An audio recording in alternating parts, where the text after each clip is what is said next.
Hello friends, સ્વાગત છે તમારા કિચનમાં। આજે આપણે બનાવીશું સિંગની સુખડી।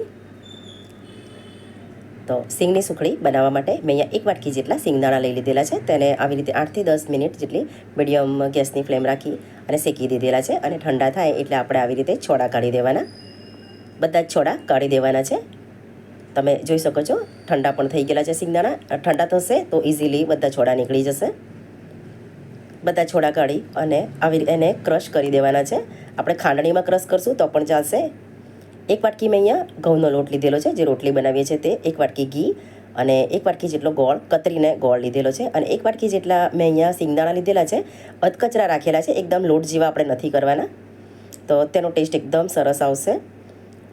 અહીંયા કઢાઈમાં આપણે ઘી ગરમ મૂકી દઈશું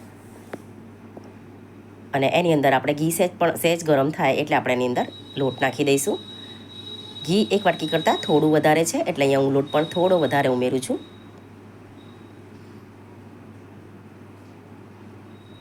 આ લોટને આપણે ગેસની ફ્લેમ સ્લો રાખી અને લગભગ 12 થી 15 મિનિટ જેટલો સમય લાગશે લોટને શેકાવામાં।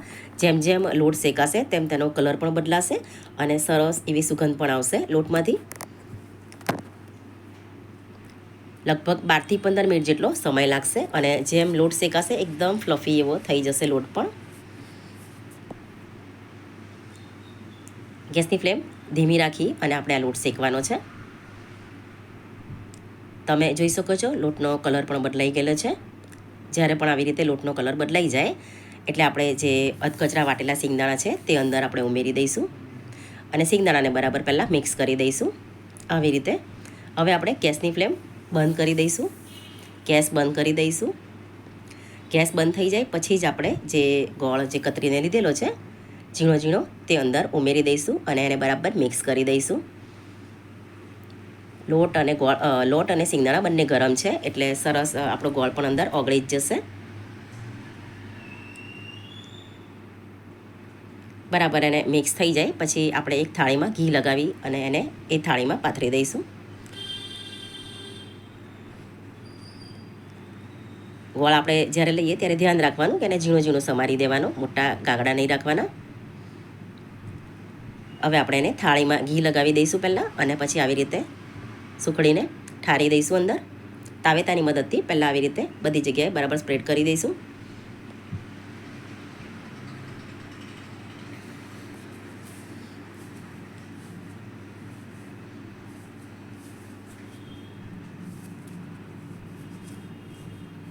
કિનારી બરાબર તાવેતાથી જ બરાબર સરસ થઈ જશે, દબાવી દેવાની અને પછી વાટકીની મદદથી આપણે આવી રીતે દબાવી દઈશું।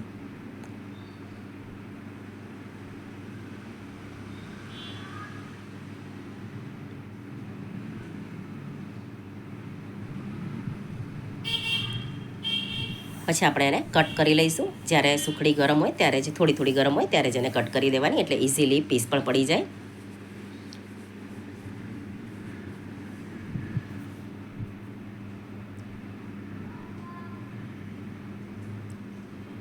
આવી રીતે નાઇફની મદદથી આપણે કટ કરી અને એને 15 મિનિટ જેટલો રેસ્ટ આપી દઈશું। જો ગરમ સુખડીને તમે પીસ કાઢવા જશો તો તૂટી પણ જાય એટલે આપણે એને રેસ્ટ આપી દઈશું 15 મિનિટ જેટલો।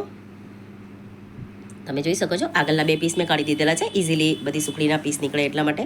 એકદમ સરસ એવી આપણી સુખડી તૈયાર છે। તમે એકવાર ઘરે જરૂરથી ટ્રાય કરશો, બધાને જ ભાવશે।